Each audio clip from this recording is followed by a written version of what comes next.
Hello, everyone. Thank you very much. It's been a very big 2 days, I have to say. And we'll be heading back to Washington, D.C. right after this.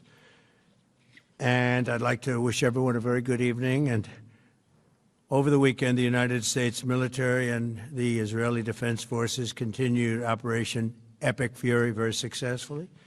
Over the past 9 days, we've carried out some of the most powerful and complex military strikes and maneuvers the world has ever seen. Now, you add that up to all of the other things, Midnight Hammer, getting rid of the nuclear threat from Iran, which was a big moment in history, in my opinion, and the great success we've had in Venezuela and all other places. Every place we've gone, we've had tremendous success. But while we're doing all of these things, we're achieving major strides toward completing our military objective. And some people could say they're pretty well complete. We've wiped every single force in Iran out very completely. Most of Iran's naval power has been sunk. It's on the bottom of the sea. It's almost 50 ships. I was just notified it's 51 ships. I didn't know they had that many. Didn't last very long. And these are fighting vessels. They're meant to fight, but they're not meant to fight against us. We continue to target Iran's drone and missile capabilities. Their drones are way down. Their drone manufacturing has been hit starting today. We know all of the places they manufacture the drones, and they're being hit one after another. Their missile capability is down to about 10%, maybe less. We're also hitting where they make missiles and where they deliver missiles. We've struck over 5,000 targets to date, some of them very major targets, and we've left some of the most important targets for later in case we need to do it.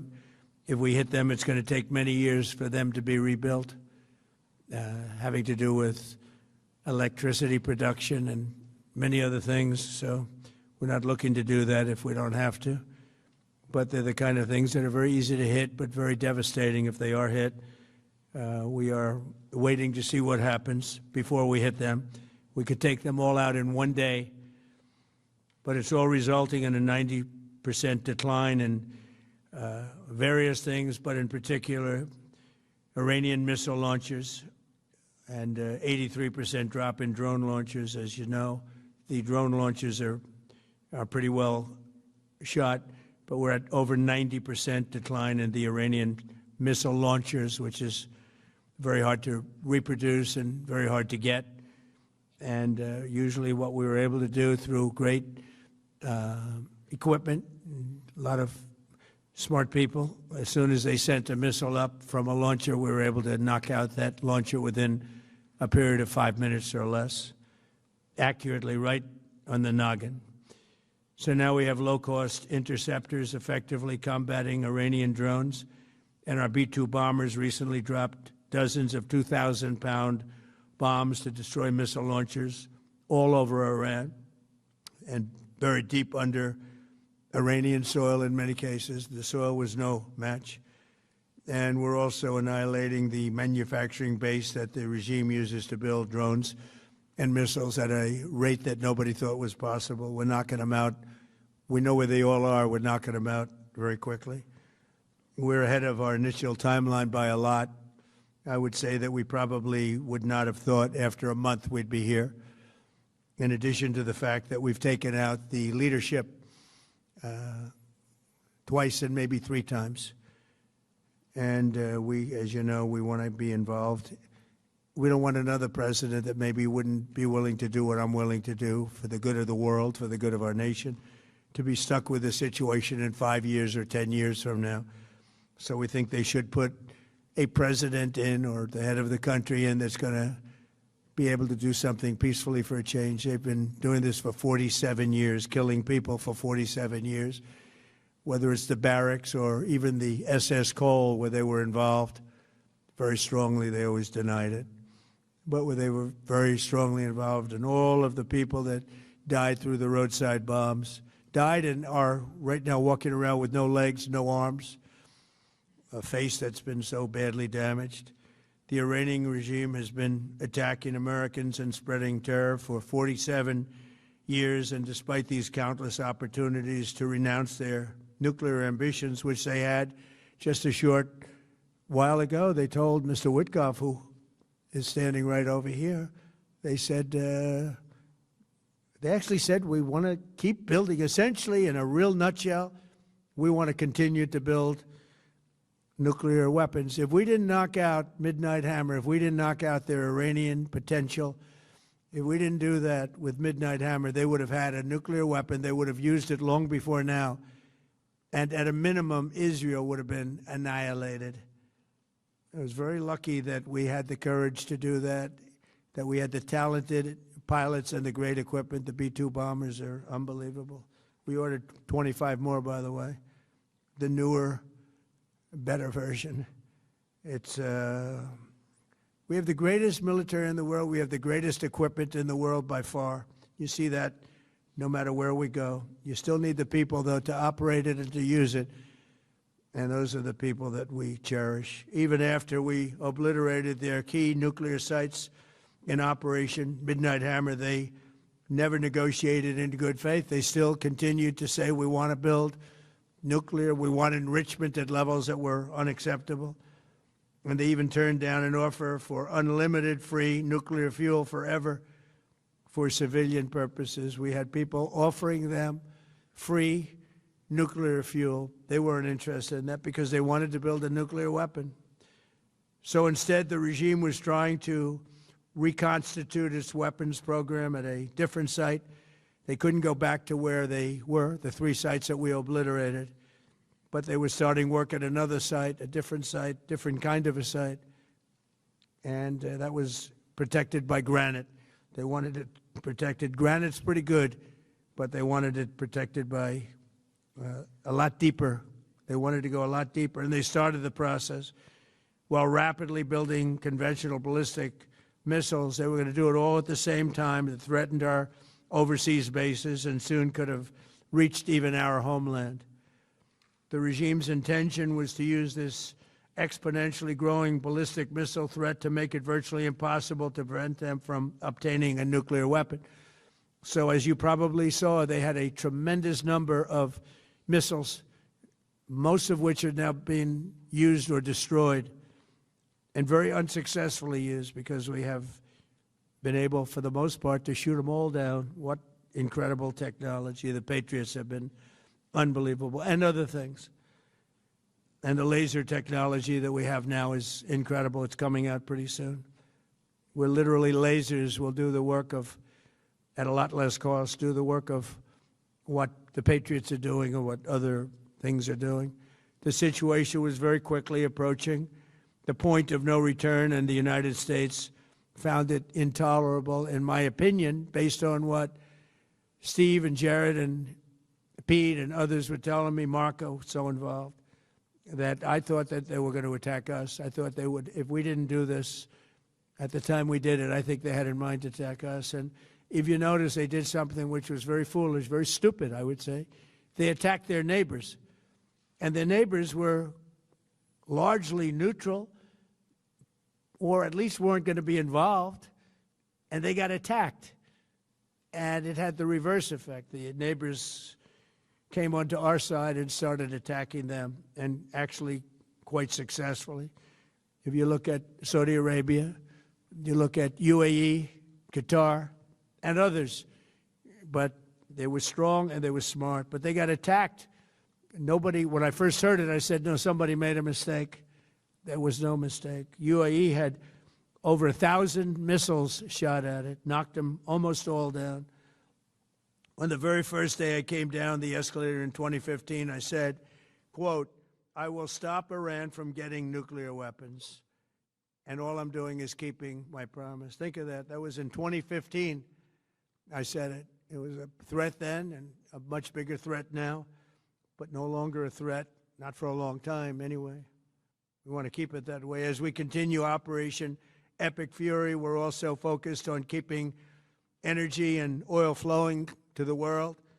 and I will not allow a terrorist regime to hold the world hostage and attempt to stop the globe's oil supply. And if Iran does anything to do that, they'll get hit at a much, much harder level. I will take out those targets that were easy and that I mentioned just before. We'll take them out so quickly, they'll never be able to recover, ever. If they want to play that game, they better not play that game. In the long run, oil supplies will be dramatically more secure without the threat of Iranian ships, drones, missiles, nuclear menace, or anything. So the Strait of Hormuz is going to remain safe. We have a lot of Navy ships there. We have the best equipment in the world, inspecting for mines.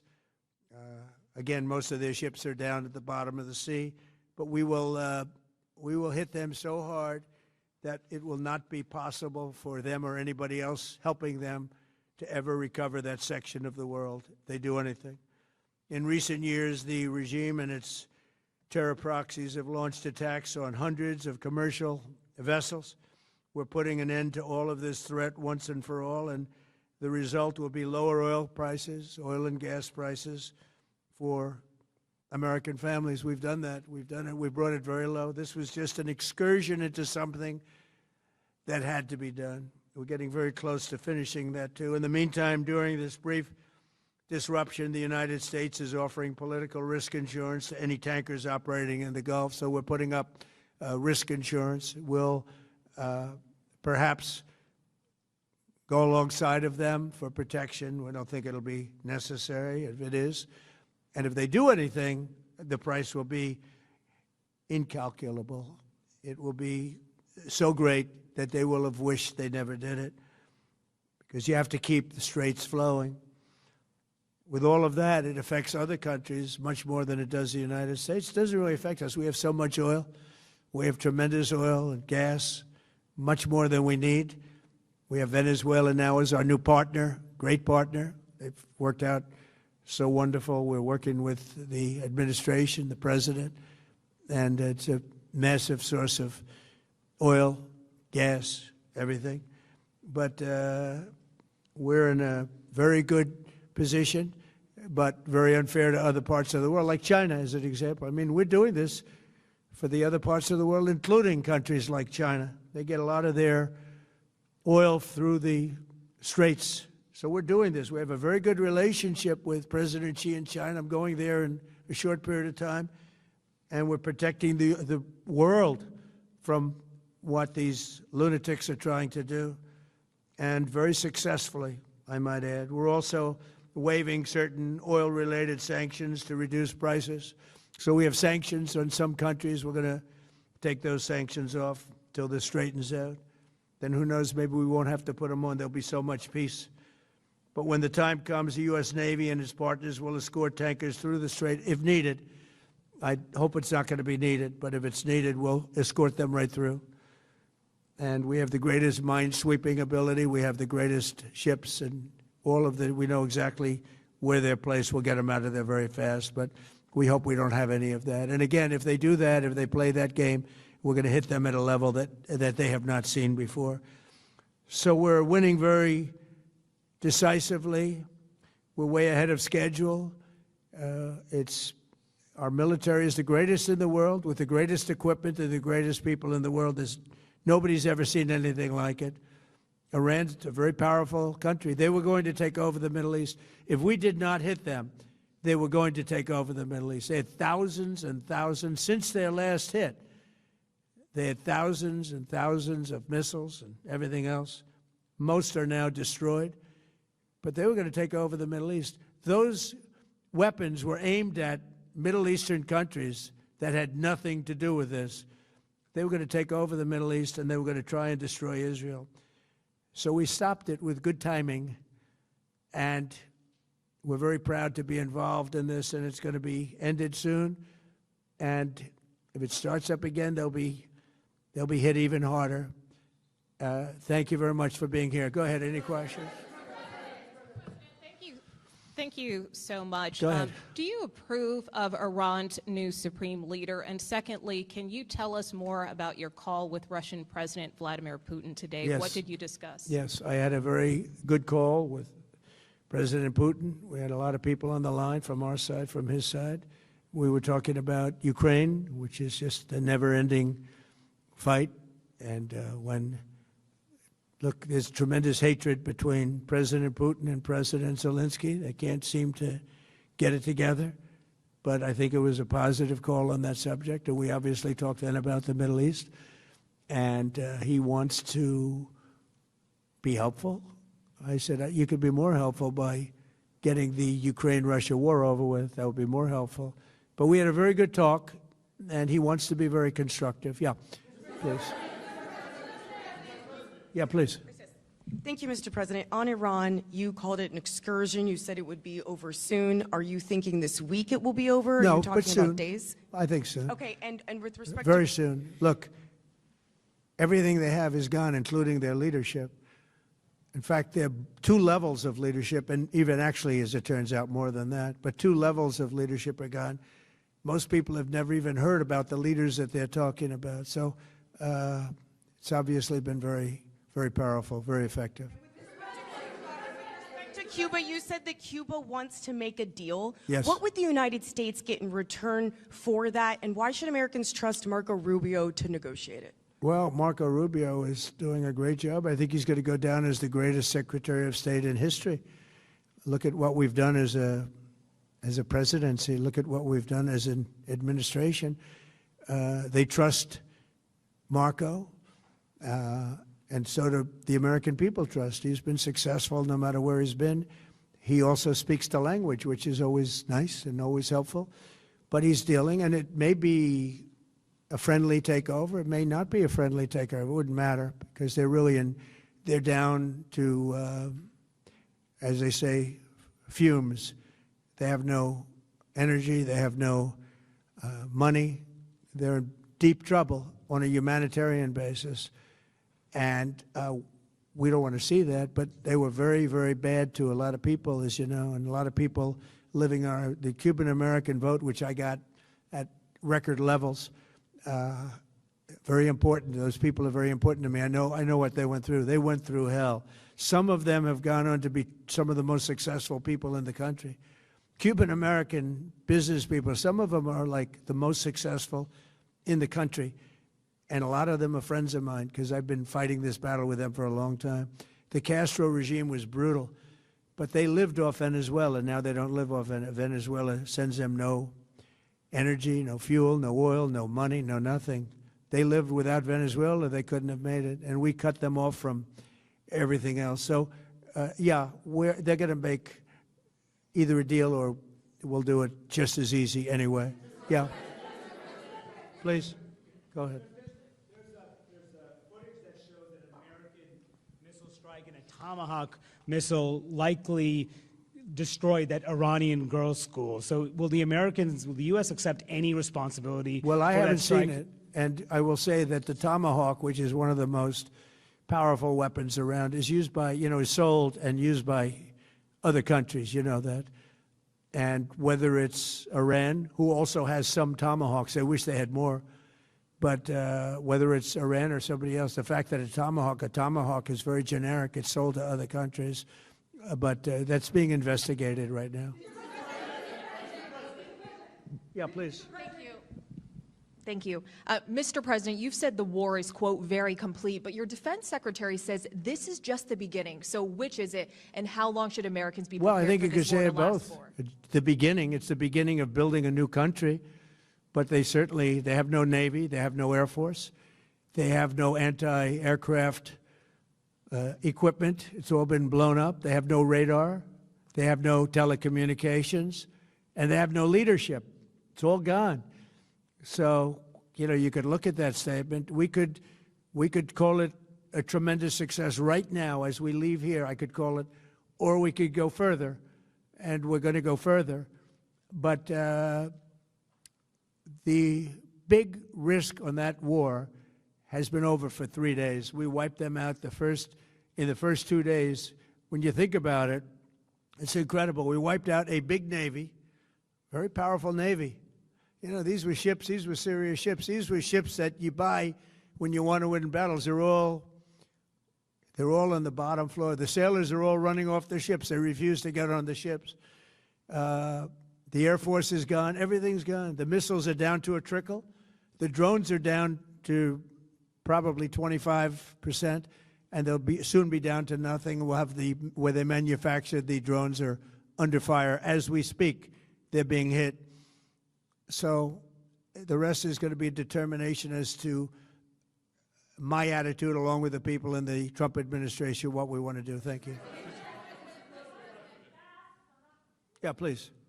Can I ask you, you mentioned you were going to waive certain additional oil waivers or sanctions. Can you talk a little bit more about that and address in particular? Well, are you we're looking to considering keep the measures oil prices down. We went artificially up because of this excursion into a very positive thing. I mean, this was an excursion that a lot of people wouldn't have done.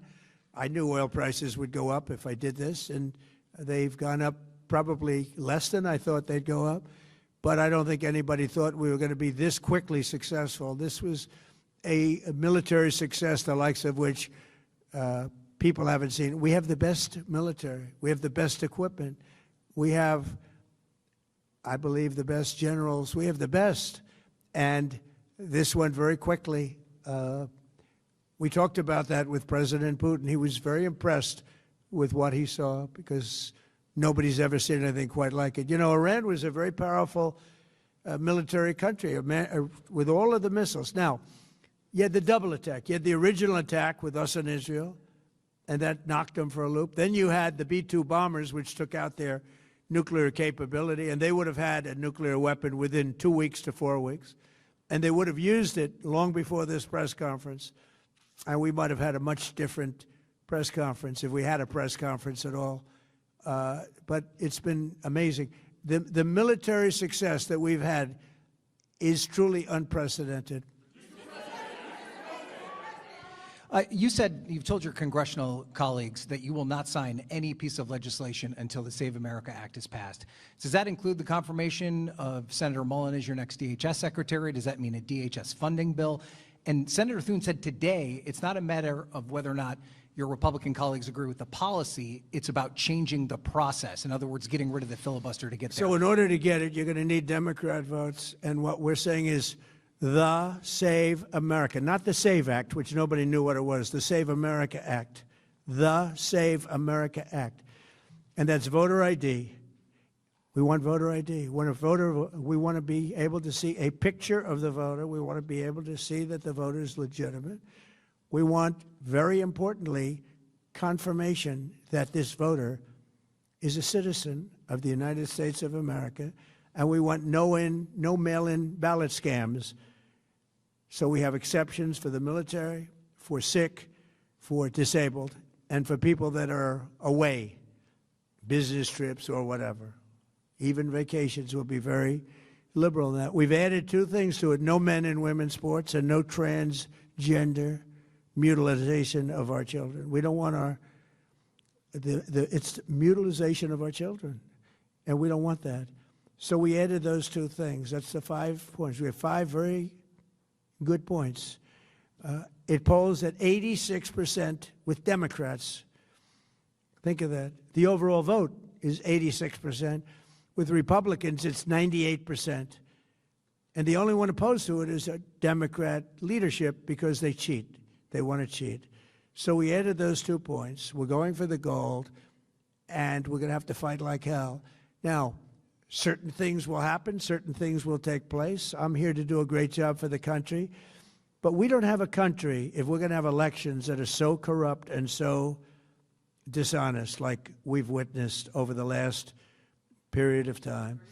You know, as an example, virtually nobody has a system of mail-in ballots like we have. No other country in the world. France went away from it. They all went, you know why? Because it's corrupt. And Jimmy Carter, when he had a commission, frankly, I think it's probably the best thing Jimmy Carter did. He said, you can't have mail-in voting because it's inherently dishonest. And it's turned out to be totally dishonest, so we're going to fight for it. Yeah. Has Iran activated any sleeper cells inside the U.S.? There's reports that they have press that trigger button to activate those cells, at least abroad? Well, they've been trying for a long time. We've been very much on top of it.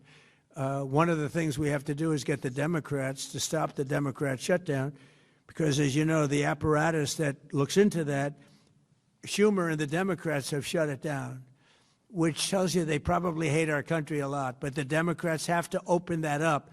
But we've got very, very good intelligence into that. We know a lot of different things that have happened that have been very bad. A lot of them came in during the Biden open border period, but we have them under, we've got them, we're watching every single one of them. Yeah, we know a lot about them.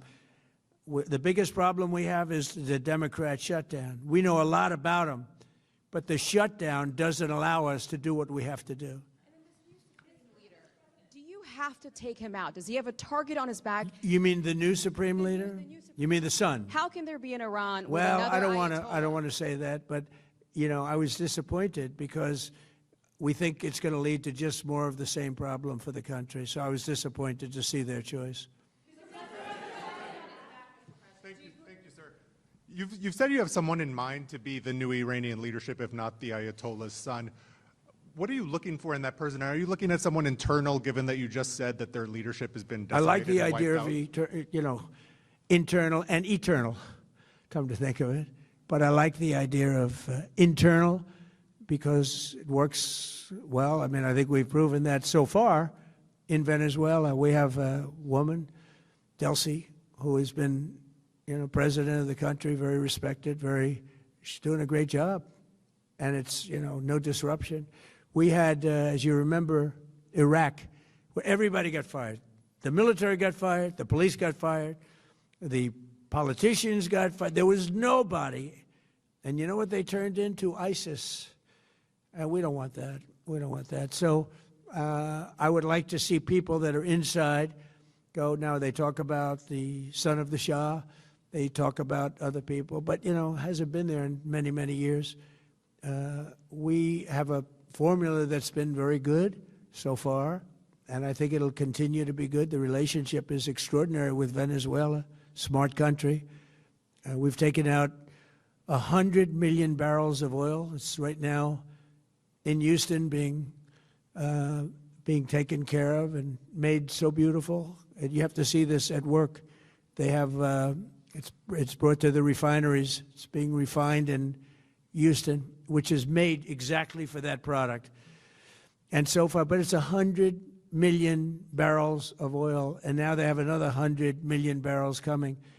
And it's like a partnership. We're getting along so well with them. It's great for Venezuela, and it's great for the United States. Yeah, please go ahead. Mr. President, you just suggested that Iran somehow got its hands on a tomahawk and bombed its own elementary school on the first day of the war. But you're the only person in your government saying this. Even your defense secretary wouldn't say that when he was asked, standing over your shoulder on your plane on Saturday.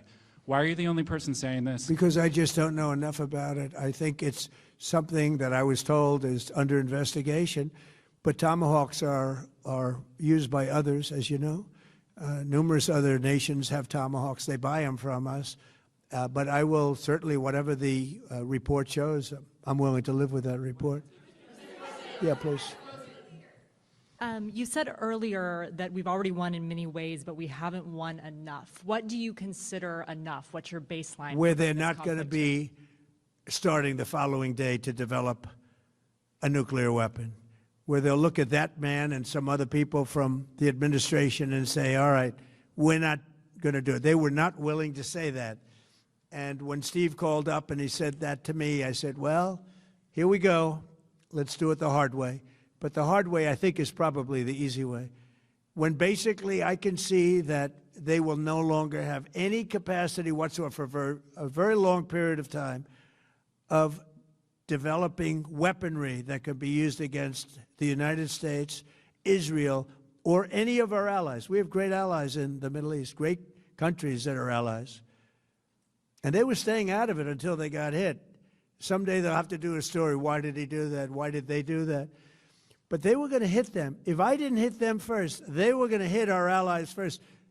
I believe, upon information and belief, But I believe that he was going to, they were going to take over the Middle East. They were looking to take over the Middle East.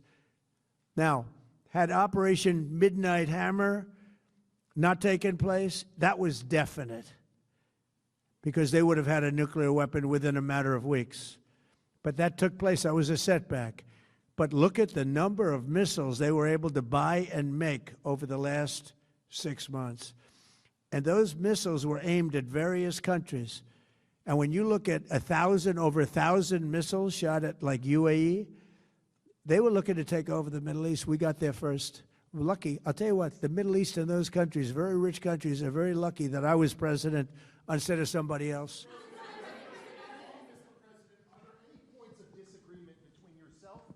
Vice President when it comes to U.S. action in Iran? I don't think so, no. No, we get along very well on this. He was, I would say, philosophically a little bit different than me. I think he was maybe less enthusiastic about going, but he was quite enthusiastic. But I felt it was something we had to do. I didn't feel we had a choice. If we didn't do it, they would have done it to us. I felt, based on the negotiations that were being had by Steve Witkoff and Jared Kushner and Marco and Pete, and everybody was involved, I felt that they were looking to tap us along before they hit, and I thought they were going to hit. And if they hit us first, that would have been a very bad thing. In the back, please, in the back.